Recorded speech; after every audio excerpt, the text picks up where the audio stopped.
Македонија води постапката на смртност од мозочен удар во светот, велото Сдруженијето на лекари Охрид.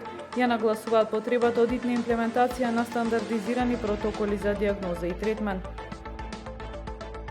Ке поднесеме амандман за повлекување на нацрт одлуката на Комитетот на УНЕСКО, со која Охридскиот регион се предлага да биде ставен на листата на светски природни и културни богатства во опасност, вели министерот Љупков.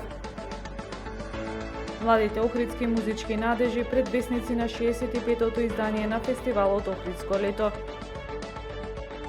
Веслачките на Горица Ремо со извонреден успех на меѓународната регата Војводина Опен во Палич. Времето утре сончево со температура од 11 до 25 степени. Следевте една минута вести на Охрид Нјуз.